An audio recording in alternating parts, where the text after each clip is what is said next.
Hello, everybody. Welcome to the National Kitten Coalition's Preparing to Care for Bottle Baby Kittens During COVID-19 and Beyond webinar. My name is Kiri-Ann Hansen, and I am the Educational Programs Manager for the National Kitten Coalition. I am also a licensed veterinary technician and will help Susan, our presenter, by moderating the webinar and answering some of your questions behind the scenes. We are very excited to share our knowledge with you on how to care for kittens. And one more thing before we start, our webinars are meant for informational purposes only and are not to replace veterinary care. We are teaching you what we know now, but medicine and husbandry practices and kitten care practices are always evolving. So you should always build and keep a working relationship with your veterinarian in order to give your kittens the best care. Now, without further ado, I will introduce our speaker to you. Susan Spalding, affectionately known as the nation's kitten mom, is the director of neonatal programs and co-founder of the National Kitten Coalition. All righty, Susan, take it away. I like. Today, we're going to talk to you basically about caring for bottle babies, but also put in some of the things we've learned during this unprecedented, I know you've heard that word a million times, time that we're dealing with COVID-19. So I'm going to do some of the regular stuff and then add in some sort of special information. Kiri-Ann has done the intro and probably told you a lot of this stuff, but I want to reiterate that we are a 501. We have a whole lot of resources available to you, workshops and classes besides our webinars, lots of information on our website. And as for me personally, I am the director of neonatal programs for the Kitten Coalition. I've been personally fostering probably almost 30 years now, and I do specialize in neonatal orphans and special needs kittens. And our rescue here in North Carolina is NC PAWS, and though National Kitten Coalition is an educational only organization, each of us that are part of the coalition foster in our own right in our own communities. And I foster for NC PAWS here in Hickory, North Carolina. So two separate organizations. Sometimes people sort of get me confused a little bit. So anyway, that's who we are and who I am. And I always have one of these on my webinars because it is so important. The one thing that people need to know, fostering literally saves lives. Every single one of the kittens on this page, but hundreds and thousands of more over the years have been saved because one person cared enough to open their heart and open their home and foster. And these guys had different considerations. You can obviously see over here my little girl that had paralysis issues with her little wheelchair. Very good friend of mine learned to actually make these, and she actually made that little wheelchair for her. The little guy up at the top here was run over by a lawnmower. The guy over here with the fever coat, and we had a couple preemies. Anyway, the point is every single one of these guys made it and is in a happy home now because of one person, and that was their foster. Okay, we're going to be talking about several sort of big categories. What's different now as opposed to our usual, you know, SOP, standard operating procedures, what has COVID changed for us, and then get into the importance of fostering, what you should expect, what kind of environment you need, what kind of supplies, etc. Okay, so what's different now? I am sure most of you have been affected to some degree, some more than others, with all of the restrictions and everything going on. But some of the things that have directly affected both shelters and rescues are here. And we're going to try and sort of just stick to that. There's a lot of other things going on, but we're going to try and stick to exactly how it's affected us as fosters or us as rescues. So shelters obviously are closed or restricted. Some of them are doing the curbside thing. Some are doing appointment only. Some are totally closed. Some are open restricted hours. There's all different ways they're handling it, depending on their size, their situation, where they're located. But the bottom line is Every single one of them is restricted in some way. Unfortunately, veterinary care is limited. We have felt that horribly here in our rescue, and we're small. So I know the larger rescues and shelters have been impacted even more. My the veterinary practice that I use has obviously been doing curbside service to protect both their employees and their clients. It's very different when you're not there. I can personally tell you, especially with special needs, kittens and cats, it's very different trying to get across everything that the vet needs to know and then understand what you need to do because it's all done with a phone or through the vet tech that's bringing your animal back out to you. So that's been a challenge. People are constrained, and by that I mean, people aren't going out as much. They're worried about going out to take their animal to the vet, even if they need care.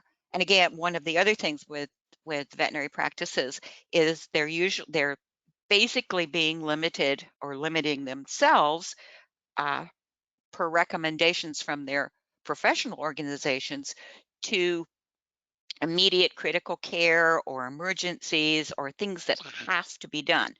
Part of that is, again, protecting their employees and clients, but also part of it is, at least for a time, it's getting a little better now, at least for a time, some of their supplies were limited. Things that they normally use that are like surgical gloves and certain medications, things that humans needed more now, were being restricted to some degree. So again, back to the people constrained. They can't get to the vet as easily. It's not as easy for them to communicate, especially older people or people with hearing difficulties, that kind of things. So a lot of little innuendos that are affecting the relationship. Again, I talked a little before about supplies being limited, and that's not just for veterinary clinics. Things like uh, Zithromax, one of the drugs they're using to treat COVID, I use for my kittens. Uh, Other supplies that I've tried to order are either on back order. I mean, we'll talk a little bit about toilet paper in a while.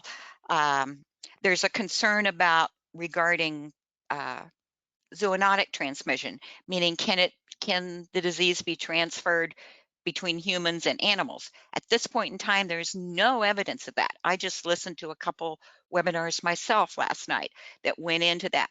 Obviously, studies are ongoing and we don't have all the information yet. But at this point, there is no uh, evidence that it can be transferred in either direction. Okay, the next one is one of the huge thing that's happening, and that's reduced spay neuter. We are going to see the results coming from this for months, if not years to come. So many people were just getting up on the TNR, the spaying the puppies and the kittens and getting everything set. And now that is considered, number one, the clinics aren't open to do the spay neuter, the low cost clinics. And number two, that is not considered an essential uh, service. So it's just not being done. Uh, some of the more positive things in some ways that we're seeing are less restrictive adoption protocols. Adoptions are going to virtual and online meeting the kitties. Amazingly, I have not seen any statistics yet, but most of the information that I've gotten and the vets and vet schools that I've spoken with, adoptions are up. People are responding to the need to help animals. Adoption and foster care is up. There's more first-time foster homes. Part of it is simply that people are home. They're not allowed to go to work. They're either uh, working part-time, working from home, or not working at all. So they have more time and ability to foster. So all of these things are things that we're seeing happen. The other thing we're seeing happen is some of relaxing some of the restrictions on vets being able to help you virtually. In other words, doing uh,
shelter environment, they are exposed to pathogens that they would not be in a foster home. Shelter capacities, again, even in normal times, are limited for these tiny ones. The physical space is usually not appropriate unless they have set up a nursery or have the room to totally separate these little guys from the rest of the population, because other cats even across the room in a condo or a cage can spread things. So the disease is going to be there. Adult cats, vaccinated cats, well taken care of cats, even strays are not nearly as prone to catching those diseases as the younger kittens are. Now, as we talked about before, under COVID-19, this is even more important now. They have less people. The staffing is not there. It's either non-existent or very minimal. But even in the best of circumstances, most shelters aren't open for care 24/7. They may have someone on site just to care for emergencies, but they're not going to have the ability to care for these kittens 24/7, especially the tiny ones that need feeding and warmth and to be checked on every 2 to 3 hours. A lot of shelters do not have personnel that are trained. That, thank goodness, is changing as organizations like the Kitten Coalition and other organizations are getting the word out there about how to care for these kittens, and just providing the basic warmth and feeding until a foster can be found is huge. Okay, and the last is something that, again, the COVID is going to affect tremendously, and that is the abundance of kittens. Even in the off season, there are kittens. And by the off season, I mean the season we don't call kitten season. In most places, kitten season runs about May through September. It can vary a little bit. And at the end, you always get that second push where the moms are having their second, or God forbid, their third litter. And so it's just totally overwhelming for both shelters and rescues. So having that foster home to send those kittens to is even more important that time of the year. Unfortunately, some places are seeing almost a year-round kitten season. Um, and though it may be a little bit less, you still need some fosters available all year. Those foster caregivers are what save those kittens. Save any animal, but particularly give the kittens a chance that they would not have otherwise. Okay, there's certain expectations uh, that you should have both as a foster and your organization will have of you. We'll talk a little bit about both of them. Most organizations are going to have some sort of foster agreement and some sort of orientation. And here's where our COVID kicks in again. Obviously, they're not going to be able to have those orientations. It's a group gathering where people get together and you might get a tour of the shelter and they'll have someone there to talk you through how their organization works, how their veterinary services work, etc. But that's not going to be available at the present time. So what we've been doing is going virtual. They're talking to you online. They're having FaceTime and Zoom and that kind of thing, using that. Even the phone, your smartphone, as a one-on-one. And these are things. This to me, um, I almost hate to say it in this way, but it's good. It's some of the positive outcomes, the positive learning experiences from dealing with a COVID-19 situation. And that is that we're learning because we're forced to in order to continue saving lives, we're forced to find alternatives. And some of these alternatives may be something that we continue to use in the future because they've turned out to be great ideas that we just didn't do for various reasons or didn't know about. People adjust. Human beings are amazingly resilient, and we're finding ways to cope. We're finding ways to continue saving lives. So one of those is that orientation. You can do it virtually. They're putting less restrictions, which depending on how it works could be good or bad, yes, but less restrictions on foster homes um, to allow to get more animals out of the shelter. And most of the time, these are reasonably healthy or stable animals that just need to get out so that the shelter's limited ability to care for them can be focused on those emergencies that really need to be taken care of. So that's how COVID has affected that part of our organization.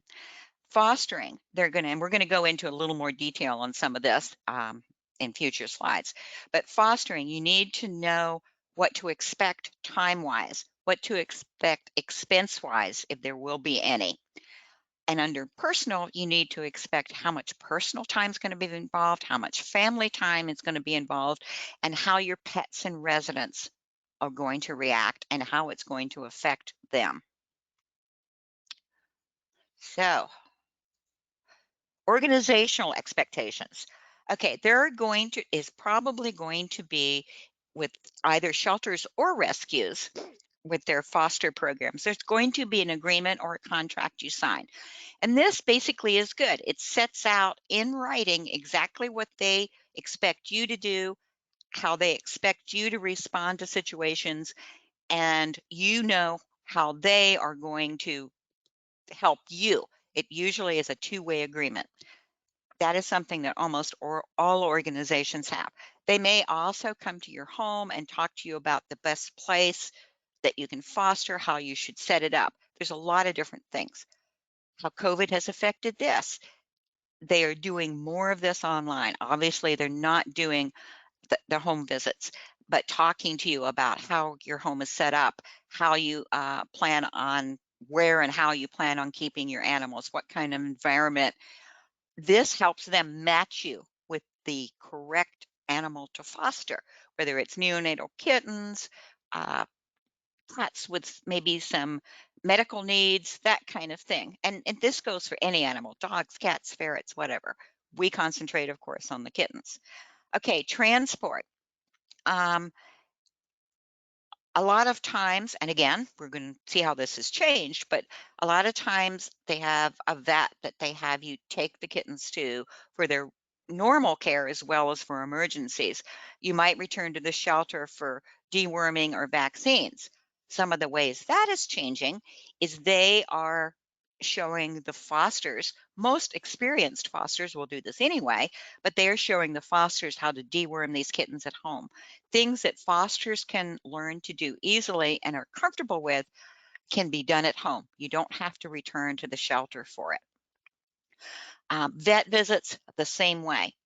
If the animal is not an emergency, does not have critical needs, the foster is going to be responsible for basic care of that kitten, more so now than before. Obviously, emergencies are still the same. You're going to need to know where their emergency contact is. At least in our case here locally, the emergency hospital is still running pretty much 24/7 as usual, like any human emergency room. So those services are still available, as well as regular vets still doing emergency care, emergency surgeries, uh, things that have to be done on a time schedule. Supplies in general, I personally, at least, and most of the people I've talked to have not seen a problem yet with getting basic supplies like formula and food and most medications. Some have been affected, but most basic medications are fine. Physical supplies, well, again, we'll talk about toilet paper in a little while, but most basic physical supplies have been just fine. Um, Adoptions, how is that going to change? Things you need to know as a foster are how long are you going to be expected to keep this kitten? If you're doing neonates or bottle feeders, do you just keep it till they're eating on their own and then they move to another foster home that doesn't, because they're not required to have 24/7 care? So is it a chain of fosters they see? Will you be keeping this kitten until he or she is adopted, which is sort of a ambiguous because they could be adopted quickly or it might take a little while. Things that are changing here, again, you may perceive them as good or bad, but regardless, they're changing, is some of the adoption restrictions have been relaxed. Adoptions are taking place virtually as opposed to uh, a potential adopter meeting the kitten at the foster home or at the shelter. They're meeting them online with little short videos, talking to the foster and the shelter coordinator or whoever is responsible. The contract is being sent online. So different things are changing for that. That may be something that to some degree continues as we move forward and hopefully get back to a normal situation. Um, you need to be aware if the shelter wants you to allow people to come to your home to visit the fosters. Some people are absolutely fine with that. Some people prefer not to have strangers in their home. In that case, you set up a meet and greet at the shelter. Again, all of these are evolving due to COVID-19 and social distancing. So these are all things that you need to think about as a new foster. Read that agreement. Know what is going to be expected of you. Don't let it be a surprise when they say, oh, we need the kitten back at the shelter to take to another foster, and you're attached and you want to continue fostering. Make sure you understand what the basic rules are. Transport, make sure you understand when and how you have to get to the vet, whether it's a normal circumstance or the COVID-19 circumstance. You need to know how long, how far away is that vet? How far away is that emergency clinic? Veterinary care, again, you need to know now what's going on. How do I get basic vaccines for my kitties? Do they absolutely have to have it? Is that considered an essential service? That is going to depend on each organization and how they work it. Rescues, quite honestly, are a little uh, less concerned because a lot of them do their own vaccines. They order the vaccine and you can continue your social distancing, but get the kitten to someone who can give it vaccines, or you can give the vaccine yourself. If it's a situation where normally the kitten would go back to the shelter to get the vaccines, that's going to need to be worked out. Adoptions being done a little differently. Also, the biggest thing, I should say this right here, we'll go a little further later. The biggest thing changing with adoptions is the rules are being relaxed about the absolute of being spayed or neutered before being adopted. That is almost a total sense of what goes on with both shelters and rescues. The kittens are either early spay neuter or regular spay neuter, and they do not go to their new adopters until that is done, and possibly not even put up for adoption until that is done. That is changing drastically. Sometimes the rescue organizations and or shelters are doing it as a foster to adopt. In other words, the final contract is not signed until the spay neuter is certified or the spay neuter is done. Others are relaxing it even further and saying when this clears up and you can make an appointment and get it, under our rescue or under our shelter or with our certificate and get it done. But there needs to be a follow-up program along with that to make sure it is done. The good news with that is, again, one of the webinars I listened to with Julie, with Dr. Levy at UC Davis, is when those programs have been used and they are followed up on, it turns out that over 80% of the people have gone ahead and gotten the spay neuter done, even before being reminded or scheduled for them. So that's the good news. The bad news is we need to make sure the other 20% are taken care of. So it's evolving. It's hard to say what it's going to evolve into or what we're going to be facing after we're back to what is so-called normal. Some things over on the right here I do want to talk about too. This is where you absolutely need to read the contract and ask questions. There will be absolutely be a contact, whether it's in a rescue or a shelter situation, a person that will be, usually they're called foster coordinator, but there may be other names. There are going to be some things that, depending on the organization, you may not be allowed to do. You may, if they have a certain vet or veterinary clinic that they use, or they have a vet that's at the shelter, you may not be allowed to use a non-con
emergency visit. So make sure you understand. And some have very strict rules about that. Some have a ruling on how many fosters you're allowed to have.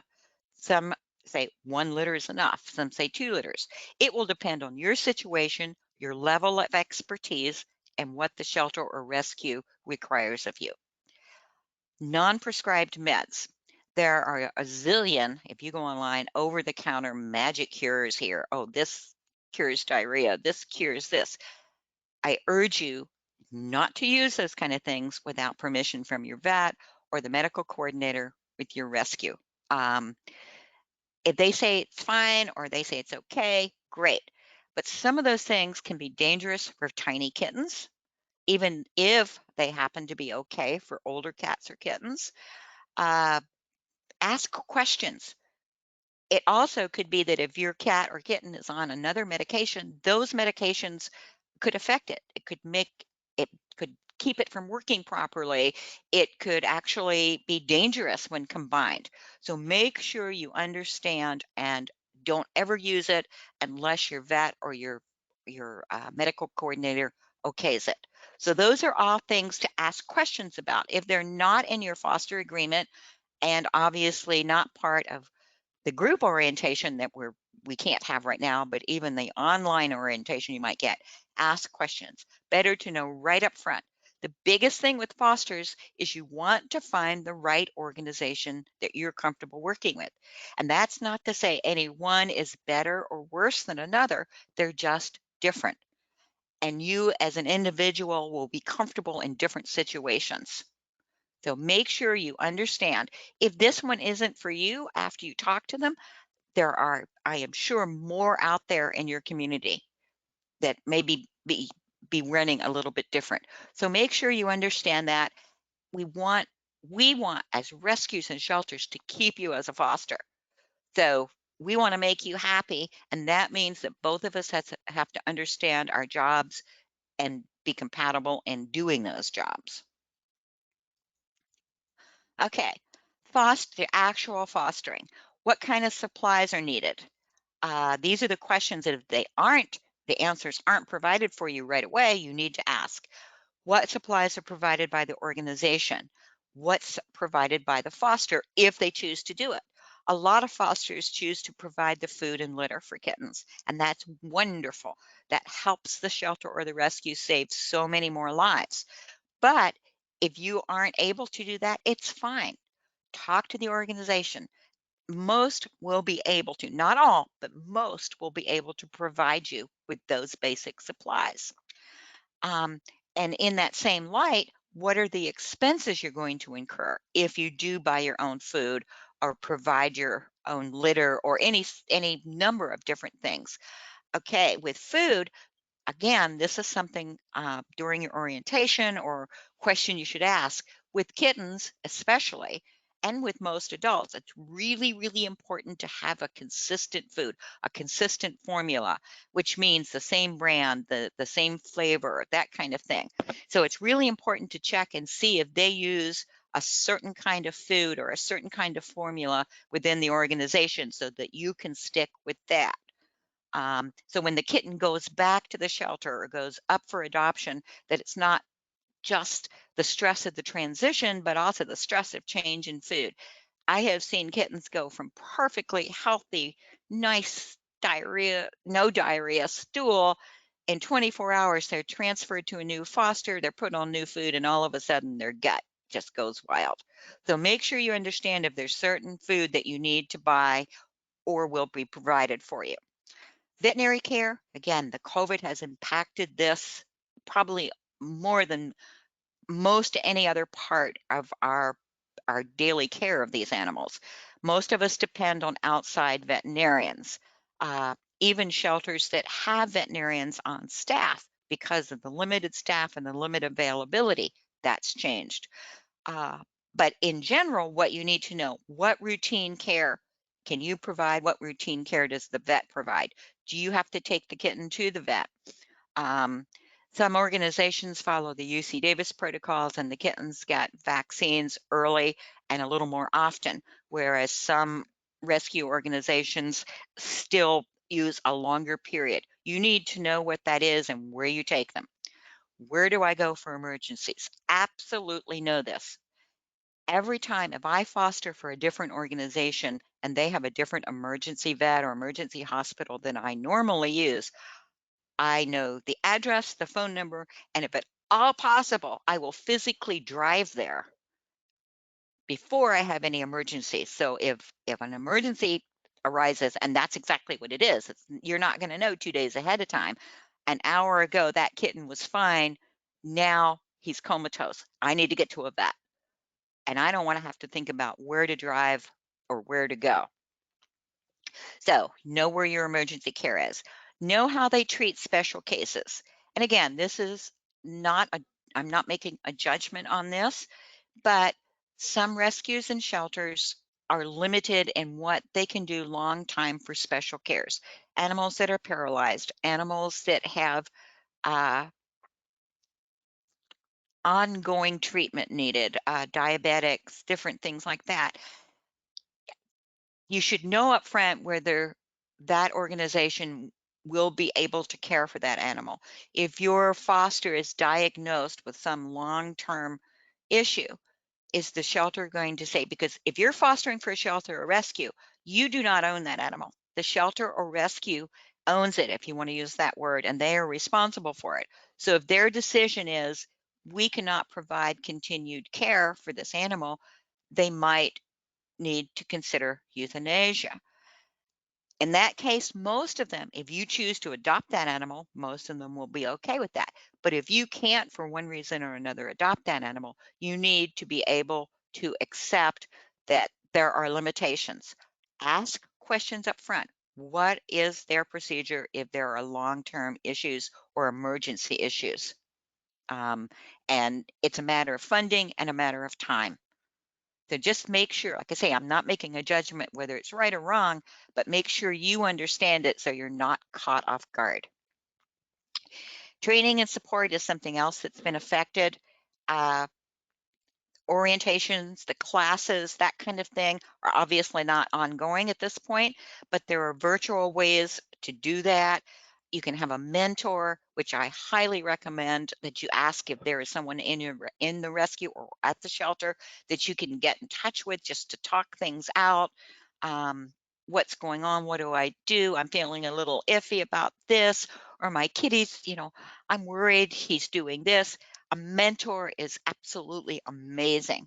And it the comfort level of a new foster is raised exponentially by having that kind of mentor available. Okay. Oh, question number 2. Here we go. Uh, if you are a current foster rescue, what has been your biggest challenge during the COVID-19 crisis? And we have some possibles, but if there's another one, please let us know. Okay, so I'm gonna go ahead and close the poll. Looks like most of you are saying restricted veterinary care, Is and some of the people in the chat box are saying keeping up with the demand for foster cats and adopters. Which Yep. yeah, I agree, Kelsey. That's a good problem to have, I Yeah. guess. Okay. And I sort of expected that the answer would be restricted veterinary care. That has been personally my biggest challenge.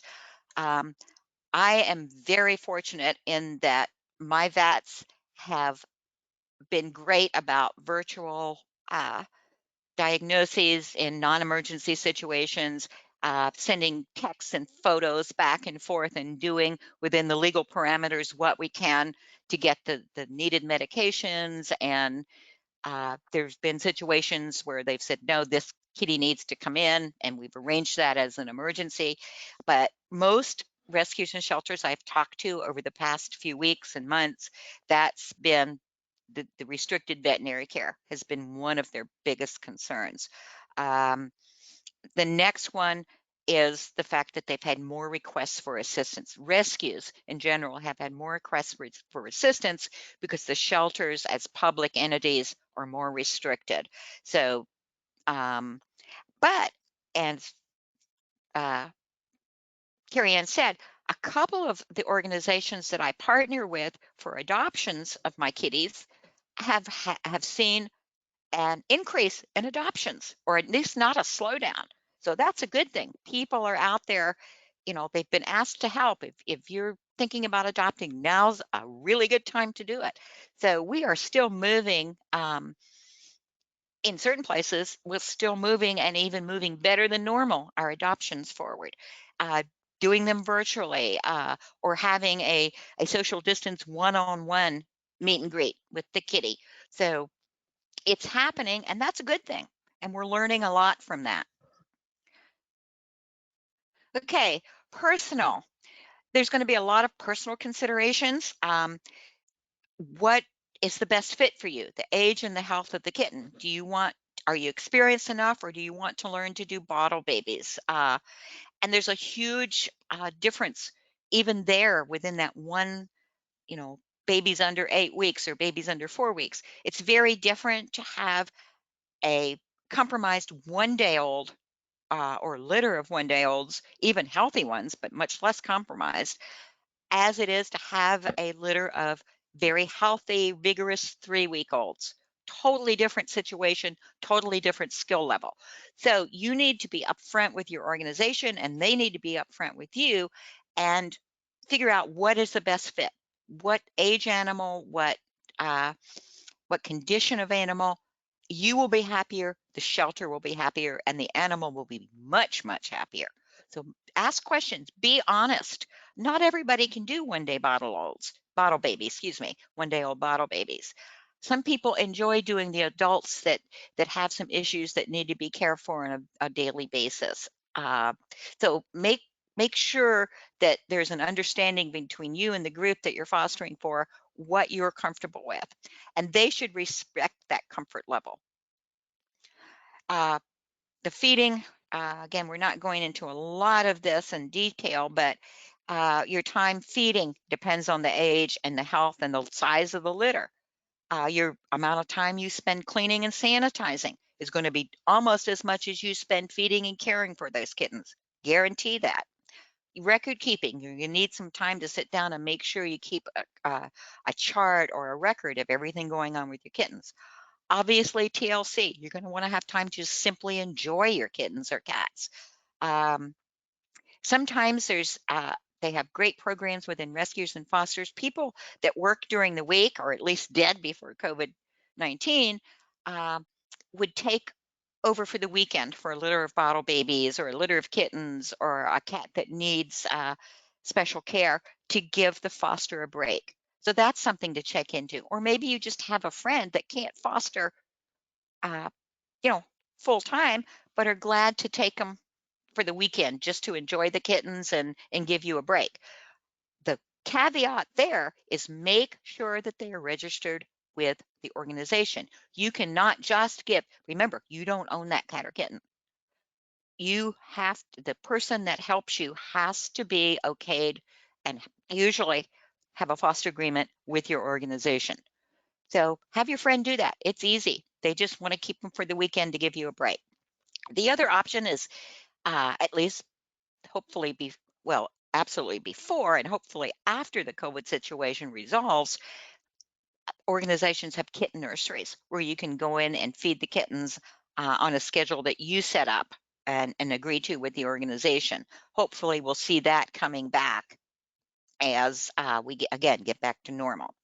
Remember that you have a family too, husband, significant other, children, pets. It's going to affect them. What you do is going to affect them. It can be very, very positive for them to be a part of this, but they need to understand that some of the time maybe that you normally spend with them is going to be spent with the kittens. They can help. Kids are wonderful, especially for older kittens, helping socialize them. With supervision, they can be a real positive, and it teaches the children so much about compassion and care and responsibility. You might be surprised how your pets in-house, even though you might have them quarantined and separated, react to having fosters. And so you might have to sort of rethink how you're doing this or what you're taking in as your own pets um, get used to the situation. And again, we talked about this before, the transportation, the time taking the animals to and from visits if necessary, uh, the satisfaction you get from helping any animal, but particularly in my mind at least, kittens is amazing. You can't put a price on that. But on the opposite side of it, burnout is so prevalent within the shelter and rescue community. It's so easy to say yes and then all of a sudden realize, oh, I said yes one too many times. You need to have a limit and stick to that limit. I'm going to say that again. Know your limit and stick to that limit. I have been on the other side of that. I will never be there again. You can only help the animals if you are healthy and enjoying it. If it becomes a burden, you need to back off for a while. Okay, so be aware of that. Okay, this was just something, and there were handouts in there, I'm sure Carrie Ann told you about. This is just shows, it's sort of an example. If the kitten is 1 week old, look how many times he has to be fed. If he's 6+ weeks, totally different situation. He's using the litter box. You don't have to clean up as much, et cetera, et cetera. So this is just sort of an example of your time commitment and making sure that you know what the time commitment's going to be.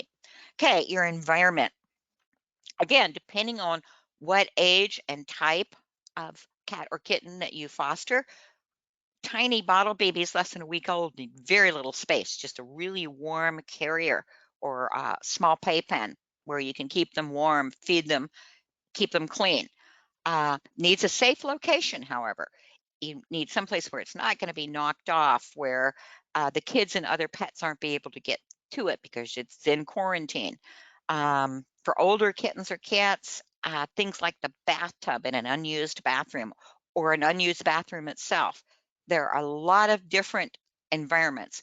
Talk to your foster coordinator from your organization. They may have examples of what can be used. They may even offer you the carriers or the playpens and other things that you need.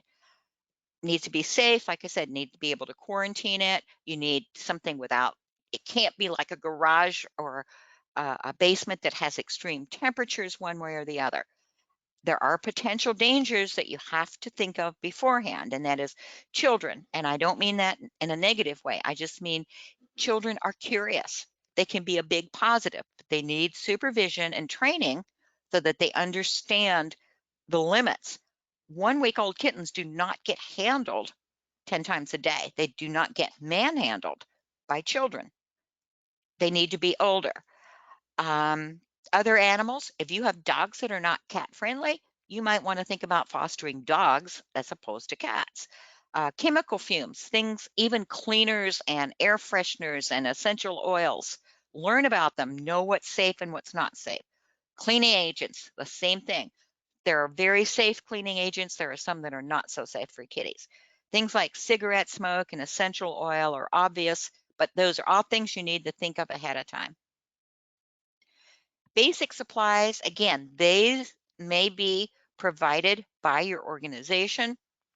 These have not so much been affected, except for the one at the bottom there, by COVID-19. Things like getting your container, a scale, your bedding, a warmer, formula, bottles, nipples, all of these things are available online or can be provided by your foster organization, or at least recommendations can be provided. You need to have all of these things in place before you start fostering. You don't want to be running out at 2 a.m. trying to find a scale because you just took in a group of bottle babies, a litter of bottle babies, and you need the scale for the bottle babies. So all of these things, you need to talk to your foster. What do I need for this particular age of kitten or cat? Uh, what medications do I need to have on hand? You need to have all that set, if at all possible, ahead of time. Yes, there are going to be emergency situations, but all of this should be in place ahead of time. So baby wipes, toilet paper is what I always recommend in my webinars for uh, pottying the bottle babies, the kittens under 3 weeks. Will never understand to my dying day why that was one of the things that was so, and I still can't get it in most stores of here. So why it was, I don't know, but it was. So we just had to make adjustments and use something else. Bins, these plastic bins over here are great when your first little litter box is needed for your 3-week-olds. The huge bins are wonderful. They're easy to clean afterwards, sterilize afterwards. So anyway, you have lots of options, but you want these supplies on hand before you start. Oh, okay, here's our last poll question for today. What are you using to replace toilet paper? And I have, on a side note, I have Scott saying that he hasn't been able to find thermometers. That's one of those Yep, things you wouldn't that think would would be, be missing right now, but it kind of makes sense that they are. yep, absolutely, yep. That's one thing I hadn't, and that's a great point because I hadn't thought of that since I have several thermometers. I hadn't had to buy one, but you're absolutely right. Setting up with a thermometer, um, toilet paper. There have been 2 or 3 other things that have been mentioned, but it's it's been interesting to improvise. Let's put it that way. Yeah, yeah, makes us creative. That's And it right. looks like most of our audience is using Kleenex or tissues in place of Okay. TP. Okay. And like I say, when I went out and realized that this was going to be a long-term thing, we buy our toilet paper in bulk from Sam's, from a uh, wholesale store. So we don't usually buy it, but every couple months, even just using it at home and with the kiddies. So it was a shock to me to go in and not be able to find it. And I'll tell you a quick anecdote here. My adult son came up to visit a couple weeks ago, and he lives in South Carolina, in Beaufort, South Carolina. So usually he'll bring a bottle of wine, or on his way up, he'll stop at the peach stand or the veggie stands and bring some fresh stuff for, different things. Well, this time, bless his heart, he brought toilet paper and paper towels. So it was amazing. Um, so what we've got here is, basically what we're doing with everything that's in short supply, whether it be for humans or kitties or dogs or any animals, is improvising. Um, I was the same as the majority of you. I started out with Kleenex because paper towels were also really hard to find around here. Uh, I have lots of washcloths that I use for baths, so those were an option if I had to go to them. The disadvantage to washcloths, they're great at simulating mom's tongue for pottying, but you got to wash them. I mean, they're a time-consuming option. Napkins, hadn't used paper napkins in a long time, and I found that the cheap paper napkins, the cheap white paper napkins, if you can make sure they don't have any odd chemicals in them, are a really good option. So we learn and we adapt. Okay, housing, we talked a little bit about, but a top loading carrier is great. Plastic bin with a lid, even a box with a lid. You do need something with a lid, not airtight, obviously, but those kittens, believe me, before you know it, are going to be able to climb out, and you want to make sure it sort of helps with the heat. And in fact, you need to be careful with your lid, and you might need to vent it a little, because if you have a litter of 3 or 4 kittens plus your little heater in there, it can actually get too hot for them. So you need to sort of experiment with what works for you. Like I say, to me, the top loading carrier or the plastic bin are the two great things. You obviously, with small kittens under 6 weeks, particularly under 3 weeks, but any kitten really likes the warmer, and compromised kittens, even up to 7 or 8 weeks, really do need a warmer. Kittens in general cannot regulate their body temperature at all until they're 3 or 4 weeks old, which is why we see so much hypothermia. After 6 weeks, they usually can, but if they're compromised or sick or underweight or emaciated, they're going to need that warmer. I love these cozy spot warming pads if you can find them. I mean, I think I found a bar of gold when I find one on eBay or Amazon. They used to be easy to find, but things like rice socks, regular human heating pads, things like that. We go into more detail in other webinars, but you do need a warming device for kittens. Towels are great as an underling, but you really need fleece or flannel. Number one, it's warmer, softer for the kittens, and number two, uh, they don't catch their claws on it. Kittens cannot retract. They don't have control of their front claws the first 3 or 4 weeks of life. It's nature's way of protecting them. Have you ever noticed if a cat slips or falls or a kitten slips or falls, their claws are always out. So they catch on to things. It's part of a protection for them. So, and I have seen them get those little claws caught in those little loops on towels and actually get themselves wrapped up. So use the towels as a base underneath your fleece. And some sort of warmer, your Snuggle Safe, your rice bags, heating pad, that kind of thing. Again, all of these are supplies that you need to have on hand, or possibly your organization will supply to make sure you're ready to foster. And a lot of it will depend on the age and condition of your kittens. Okay, feeding supplies. You're going to need your formula, your bottles, your nippers, and your syringes. This is a feeding syringe, an O-ring syringe with a nipple on the end. There's a lot of different options available. Again, some people are more comfortable with one than another. There's no black and white here. I absolutely recommend, if you have not tried them yet, the Miracle Nipples. I've yet to find a kitten that can latch on, that won't latch on. Um, you need to know what formula your organization wants you to use. Again, no right or wrong here. There's several good ones out there. Personally, we use Breeder's Edge. The problem with Breeder's Edge is you can only order it online. It's not something that most people donate, and it's not available in the major pet stores. A lot of organizations will use KMR or GNC. The point is, know which one and keep it consistent. Now, having said that, I will tell you, if I have KMR or a different formula, whatever it is than I use, donated, I do not waste it. That stuff is too precious. So what I will do, I've talked it over with my vet and we figured this out. What I'll do is mix whatever formula I use, which in my case again is Breeder's Edge.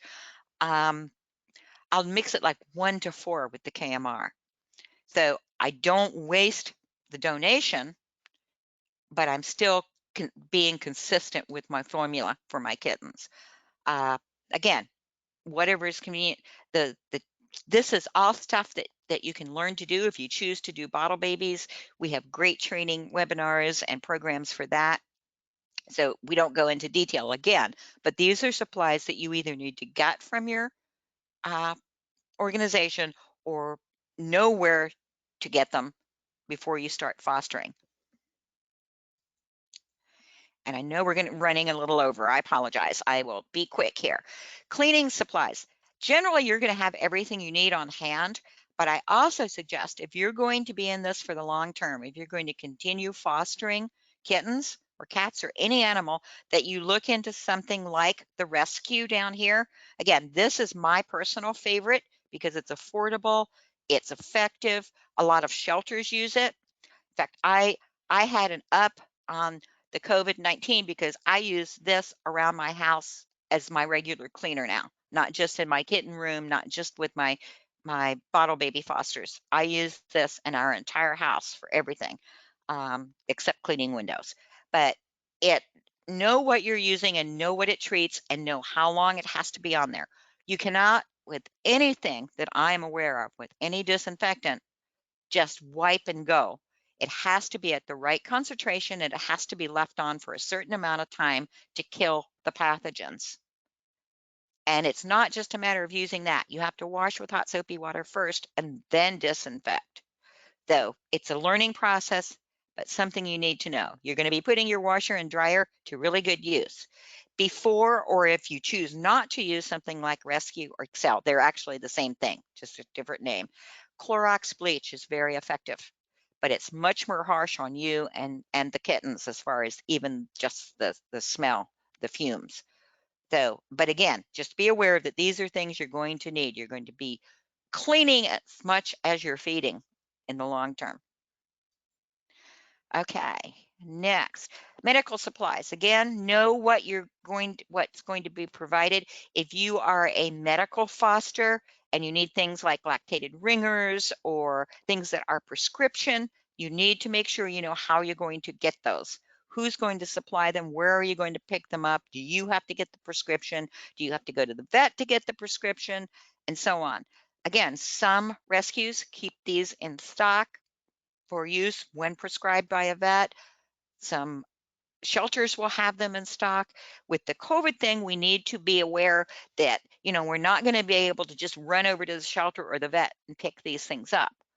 We need to let them know ahead of time what's going on. Hopefully, if you get the kitten through a shelter, you're going to know what you need, or they're going to know what you need. But again, don't be shy about asking.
health issues, medications, all of these things. Your vet will love you if you do have a problem with these kittens because you have this all written down. It makes for a quicker, more accurate diagnosis, which is really important to save these little guys. Skills. Okay, these are some of the skills that you may not have that I think are really good to learn. A vet tech, an experienced foster can teach you. Basically, you just learn to be observant and be proactive. I would rather have a foster call me and say, well, this happened, and I could say, oh, no big deal, that happens with all the kittens, than to have them not call and it be something serious. So you need to be observant, be proactive, keep your records.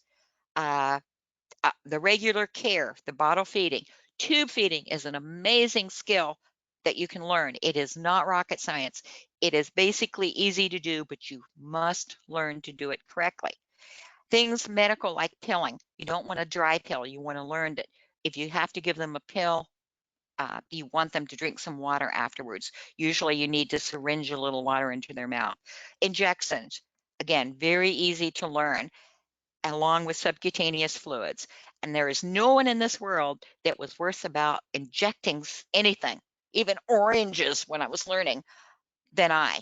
But once I realized that sub-Q fluids are one of the two lifesavers, warming and hydration are the two things that save more kittens than anything else, I learned to do it, and I do it well. And you can learn. Okay. Closing thoughts. I'm sorry, like I say, I kept you too long, but there is no better reward than saving a life, than being a foster to any animal. Again, my love is kittens, but any animal. If kittens aren't your thing, then puppies or ferrets or birds, everything comes in. I've had little piglets that I've bottle fed. Every minute of your hard work is worth it, and your time and love is worth it. On the other hand, there are occasions, rare occasions usually, but despite all we do, if love could save them, we'd save them all. Sometimes it's not enough. There are issues we cannot deal with. There are internal issues. There are congenital issues. There are illnesses that have gone so far before we get the kitten that we cannot save them. I comfort myself. It's not that it makes it any less heartbreaking for me. And if it doesn't bother you, it's probably time you took a break from fostering.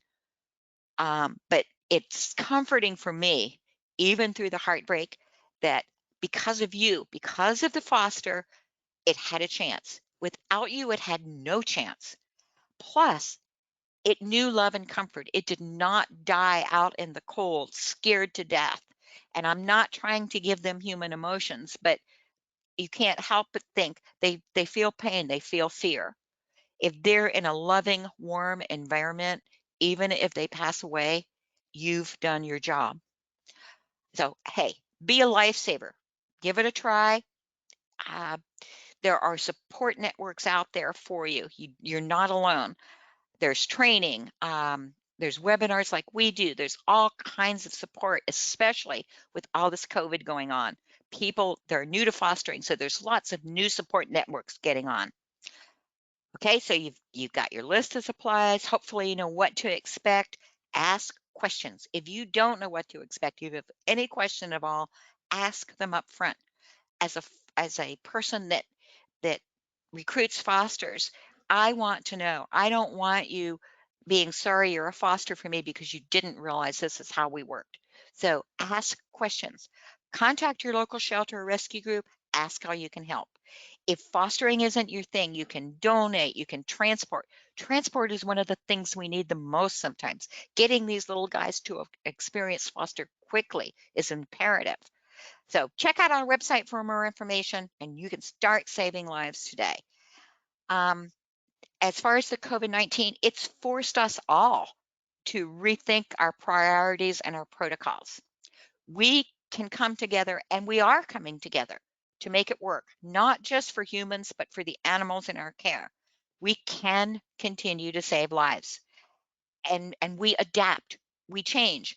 And we may even find that some of these new protocols that we've been forced to invent or be creative about are going to be something we're thrilled with, and that we're going to learn to use them to make the future better. So don't think of it as a negative. Think of it as a positive learning experience. So now that I've taken up more than time of yours and I would show, these are again just some of the guys that made a huge difference. I won't go into any stories since I'm over time, but want to help? There's lots of ways. I'll let Carrie Ann take over now with questions and closing. And again, thank you for your patience with the problems we had in the beginning, and thank you for putting up with my overtime.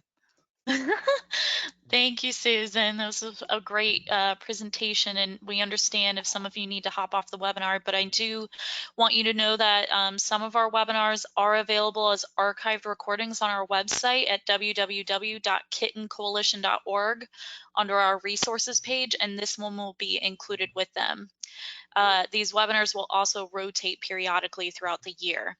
Please, Susan, getting right into it. The first question I have is from Sophia. She has two other cats. One of them likes to play rough, and it usually involves biting and clawing. How can she make sure that the kittens will be okay without having to trap one of them in a room or separate them? Okay. Well, actually, the answer is going to be that you do need to separate them, probably, especially if your cat or kitten, your in-house cat or kitten is like that. You're going to want, and most organizations are going to require that you have a minimum 2-week quarantine anyway. And with the tiny ones, it might even be longer. It might be up to 3 or 4 weeks. I highly suggest you think about how you might arrange things so that you can keep the kittens separate from your other cats, at least unless you're doing like teenage kittens, 3, 4, 5-month-old kittens. And then there's a lot of online uh, information on this, but it would be almost the same as if you were adopting a new kitty. You have to introduce them slowly. You have to make sure that they are going to get along. Some cats never do get along.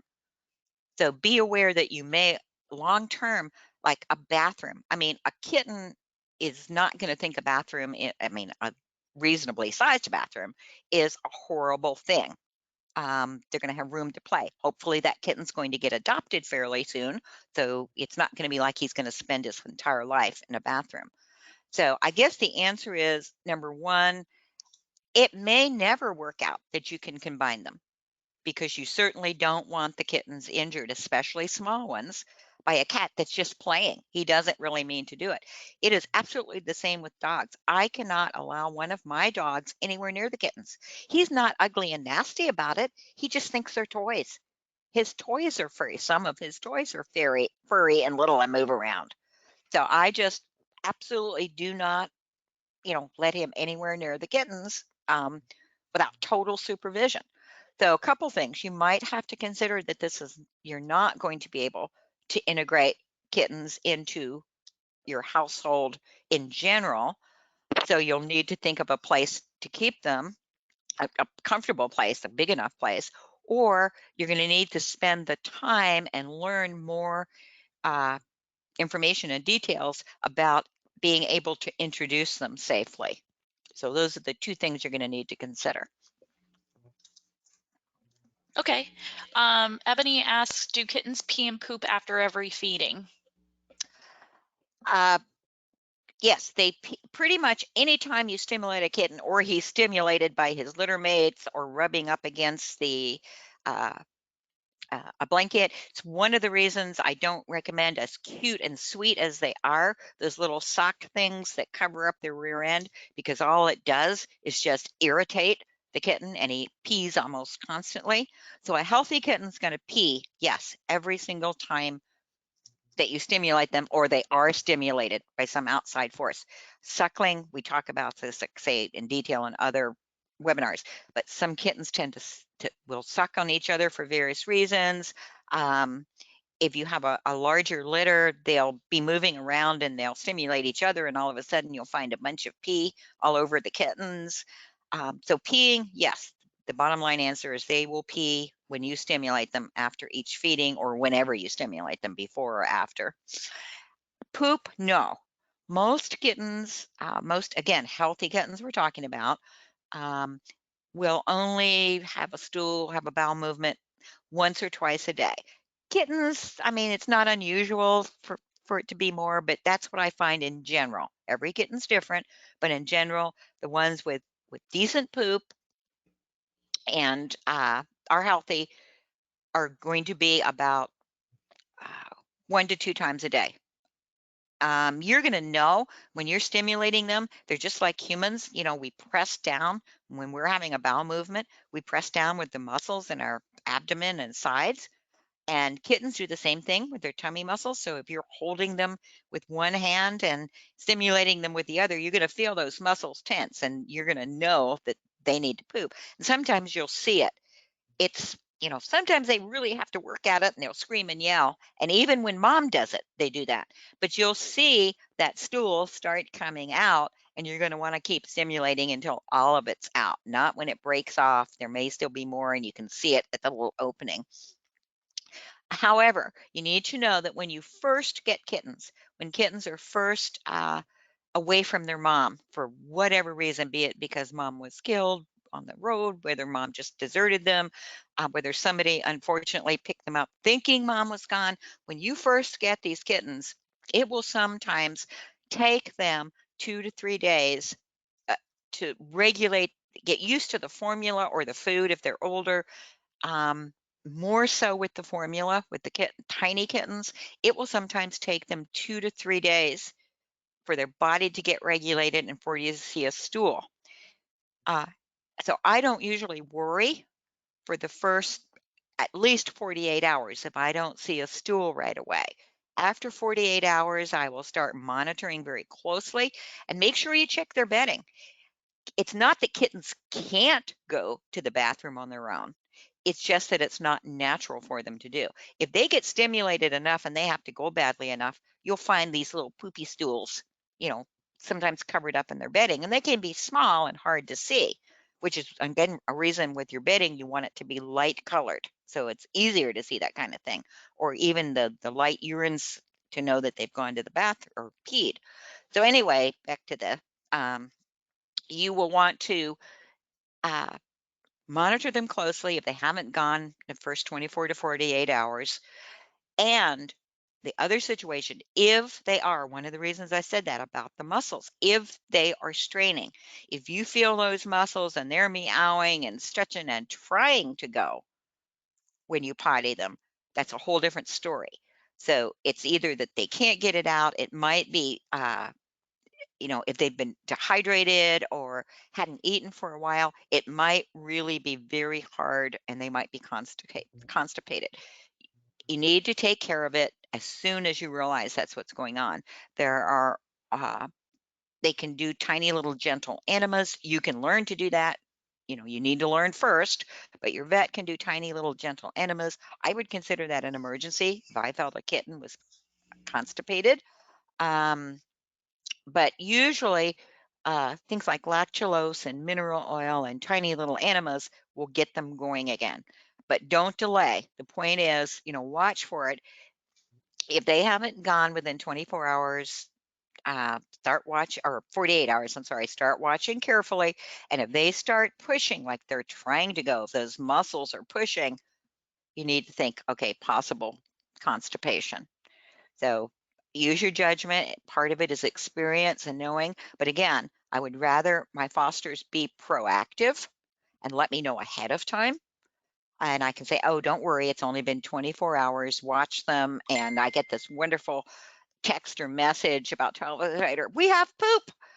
So after 48 hours, uh, if there's they start if you haven't noticed anything, even if they aren't straining, then it's time to start thinking about, okay, we may need to have this checked, or I may need to talk to my foster coordinator and see what I need to do. Oh, and one other thing, if you get total newborns, if you get kittens that did not get to nurse on mom or like 12 hours old, the first stool you see is going to be called meconium, and it's going to be yucky looking. It's going to be tarry and black and sticky, which is something you don't want to see in regular stool, but it's perfectly normal the first 1 or 2 stools after they're born. Okay, Thank you, Susan. You all had great questions, and if we did not get to your question today, it may be answered in an upcoming web event. So please join us next time so you won't miss a thing. Thank you again for your time today, for participating today, and for all that you do for kittens. We hope to see you next time. Take care, everybody. Bye-bye. Bye.